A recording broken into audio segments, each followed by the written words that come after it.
और भक्तों का मंगल और कल्याण किया था। ज्योति स्वरूप में, दीप स्वरूप में भगवान शिव जी प्रकाश पुंज वहां प्रकट रहे, लिंग स्वरूप में भगवान प्रकट रहे, लिंग रूपेण सतमहा, जहां जहां भगवान शिव जी प्रकट हुए वहां महादेव स्वयं निराकार स्वरूप में प्रकट रहे। तो प्रथम ज्योतिर्लिंग, मैंने 2 दिन से प्रभास क्षेत्र में समुद्र के तट पर जो भगवान महादेव प्रथम ज्योति के रूप में प्रकट हुए, उसके इर्द गिर्द बहुत सारे भगवान महादेव के लिंग स्वरूप के बारे में मैंने आपको कहने का प्रयास किया।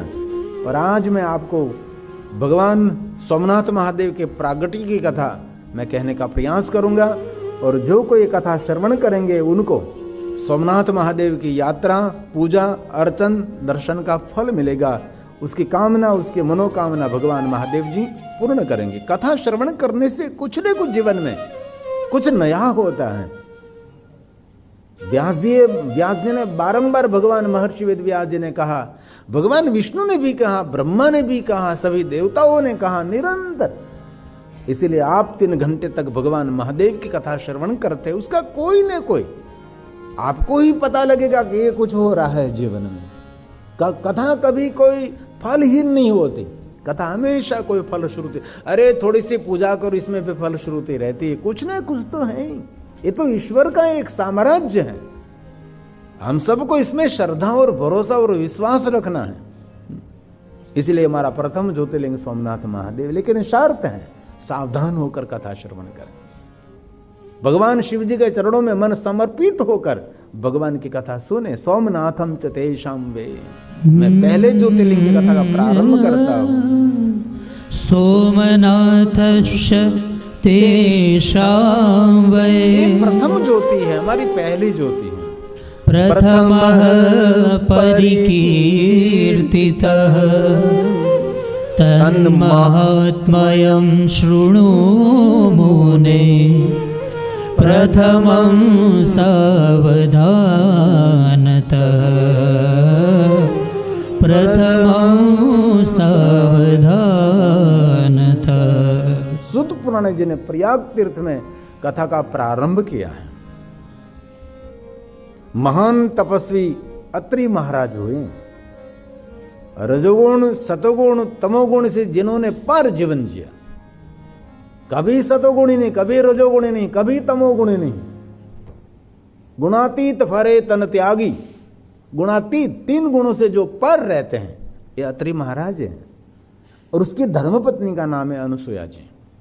कभी किसी की थोड़ी सी भी ईर्ष्या नहीं की, उसको कहते हैं अनुसुया। जिनके हृदय में दूसरों के प्रति कभी कोई ईर्ष्या का भाव नहीं, शत्रु के प्रति भी नहीं। हम तो मित्रों के प्रति ईर्ष्या का भाव रखते हैं, रिश्तेदारों के पास प्रति हम ईर्ष्या का भाव रखते हैं। ये जीवन है। इसलिए अत्रि और अनुसुया का जीवन अति दिव्यता से भरे हुए जीवन है। उसके 3 पुत्र हैं, चंद्र, दुर्वासा जी और दत्तात्रेय भगवान। चंद्र जी ब्रह्मा का अंश हैं और भगवान दत्तात्रेय भगवान श्री हरि विष्णु का अंश है। और दुर्वासा मुनि भगवान शिव जी का अंश है। ये ब्रह्मा, विष्णु और महेश, ये तीनों के स्वरूप हैं।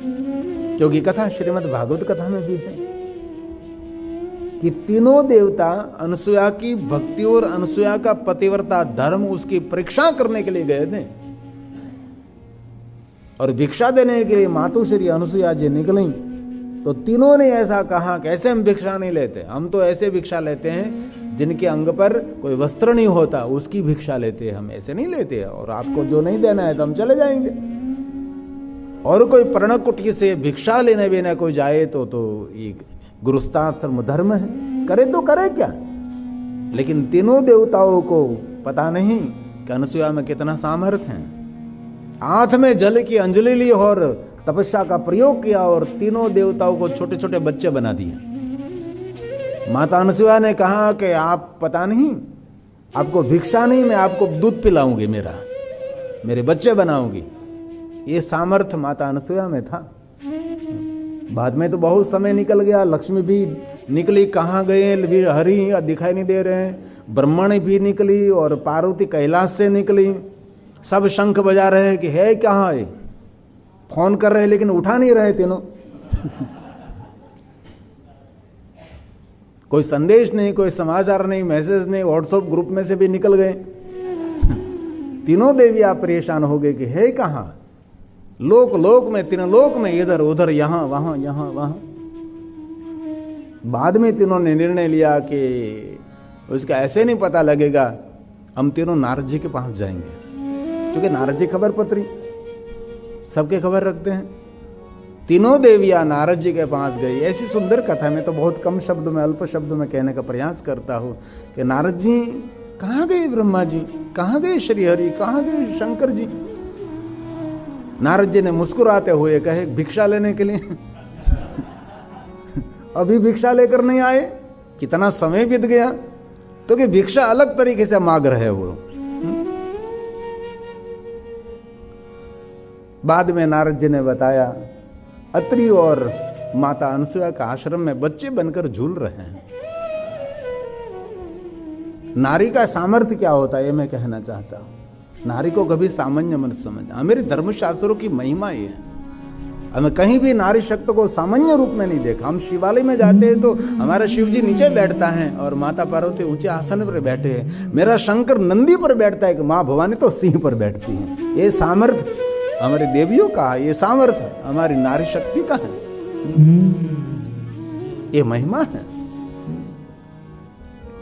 अब कथा से परिचित हैं। तीनों देवियां माता अनसुया के आश्रम में गई और माता को प्रार्थना की, तो माता अनसुया ने कहा कि जो हमें झूले में झूल रहे हैं ले लीजिए। तीनों देवियां की पहचाने कैसे, कौन ब्रह्मा, कौन शंकर, कौन विष्णु, तीनों बच्चे एक सरखे बना दिए थे। बाद में तीनों देवियां ने प्रार्थना की मां को, और मां ने कहा कहो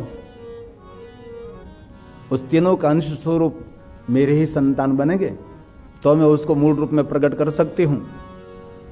और तीनों देवियों ने वचन दिया और तीनों देवताओं ने वरदान दिया, मानसूया अवसर आने पर हम तीनों देवता आपके ही पुत्र बनकर प्रकट रहेंगे धरती पर और धरती का मंगल करेंगे। और बाद में माता अनसुया ने तीनों देवियों को अपने अपने जो पति देव था उसका परिचय कराया कि ये आपका पति, आपका पति। तो ब्रह्मण ने कहा मैं उसको काख में बिठा कर ले जाऊं, उसको बड़ा तो करो। शिव महापुराण ग्रंथ में अत्रि और अनसुया का एक तप का भी सुंदर वर्णन है। अत्रि और अनसुया की तपस्थली है कामदगिरी वन, जहाँ कामद पहाड़ है। सभी ऋषि मुनि इस घनघोर जंगल में निरंतर तपस्या करते रहे। सभी की कामना पूर्ण करने वाला है कामद वन। और इस कामद वन में अत्रि और अनसुया का सुंदर आश्रम है। कभी आपको जाने का अवसर मिले तो वहाँ बहुत प्राचीन अत्रीश्वर महादेव का सुंदर लिंग स्थान है।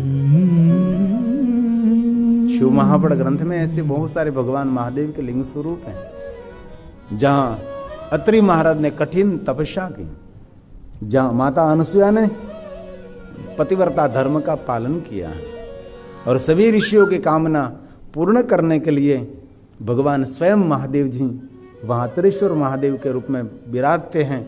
और इस कामद वन में पशु पक्षी फूल फल बहुत कुछ हरा भरा वन था। इसीलिए ऋषि मुनि इस कामद वन में तपस्या करने के लिए आते थे। बहुत सारे ऋषि वहाँ रहते थे और सुंदर छोटा सा आश्रम बनाकर माता अनसुया और अत्रि महाराज इस कामद वन में कामदगिरी पहाड़ के पास, और कामदगिरी पहाड़ की परिक्रमा की भी बहुत सारी महिमा है। तो सभी ऋषियों ने सुत पुराण को कहा कि हे सुत पुराण, उसका थोड़ा सा विस्तार करें। अत्रि महाराज और अनसुया जी का कैसे अत्रीश्वर महादेव प्रकट हुए और क्या महिमा रही अत्रीश्वर ऋषि की और क्या महिमा रही माता अनसुया की। और सभी ऋषियों ने प्रयाग तीर्थ में सूत पुराण का संबोधन किया। हे महाभाग्यवान, हे सूत पुराण जी। सूत सूत महाभाग कथमत्रिधरो हरः उत्पन्नः परमो दिव्य स्तत्वं कथय सूरत त्वत्त्वं कथय सुव्रत। कृपा करने विशेष प्रकार से अत्रीश्वरो,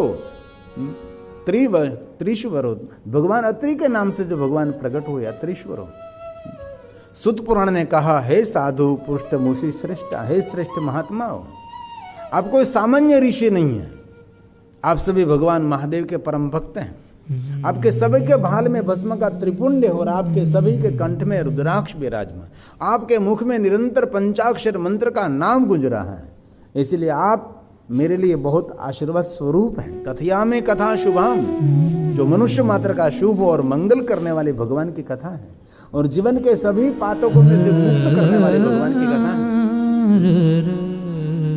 अब सुत पुराण जी ने बहुत कम शब्दों में कहा, हे साधु पुरुष, हे, आप सबने पूछा, हे साधु, हे साधु, जो भगवान की साधना में रत रहता है, हे साधु है।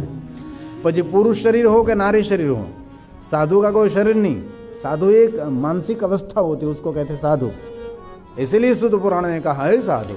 साधु पृष्ठम ऋषि श्रेष्ठ, हे श्रेष्ठ ऋषियों, जो कथा श्रवण करते हैं सभी श्रेष्ठ महात्मा हैं,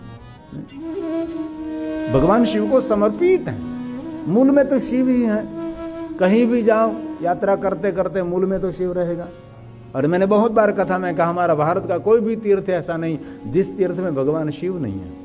शिव के बिना कोई तीर्थ भी नहीं, शिव के बिना कोई धर्म ग्रंथ नहीं, शिव के बिना कोई धर्म शास्त्र भी नहीं, और कहूँ तो शिव के बिना कोई जीवन भी नहीं। शिव ही हमारा जीवन है, शिव हमारा श्वास है, शिव हमारा विश्वास है। इसलिए जिनको शिव मिल गया समझ लेना चाहिए आपका जीवन सफल हो गया। ऐसे बहुत सारे जीवात्मा है शिव से दूर है। मेरा तो कथा के माध्यम से यही काम है। और अगले साल का मैं कथा का लिस्ट देख रहा था, लाभ पंचमी से लेकर 5वें महीने तक लगातार कथा है। इसमें बड़े बड़े धुरंधर 5 महात्माओं की 5 कथा। मैंने कहा था इस साल अगले साल तो ज्यादातर मेरी कथा का आयोजक सन्यासी महात्मा ही हैं, बड़े बड़े महात्मा मेरी कथा का आयोजक है। न दादा तो परिवार करते हैं, कोई व्यक्ति करते हैं, लेकिन अगले साल की विशेषता मैंने ये रही, मध्य प्रदेश में, झारखंड में, कहीं दूर दूर दूर।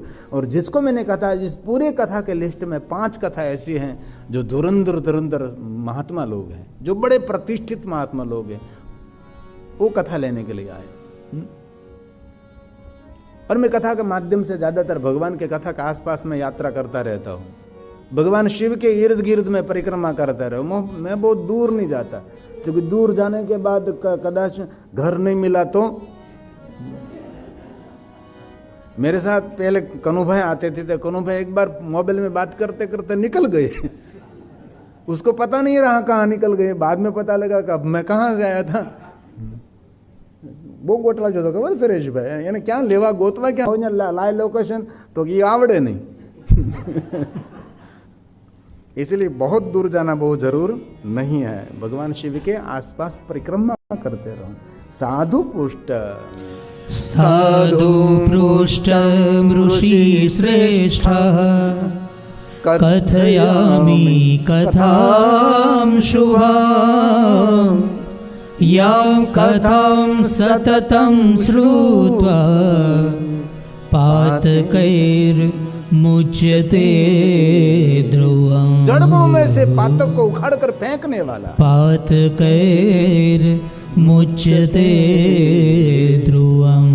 जीवन में जो कुछ हुआ है, भगवान की कथा श्रवण करने मात्र से मनुष्य सभी दोष पाप पातकों में से मुक्त हो जाता है। इसलिए जो भगवान महादेव की कथा श्रवण करते हैं उनको घबराने की कोई जरूरत नहीं है।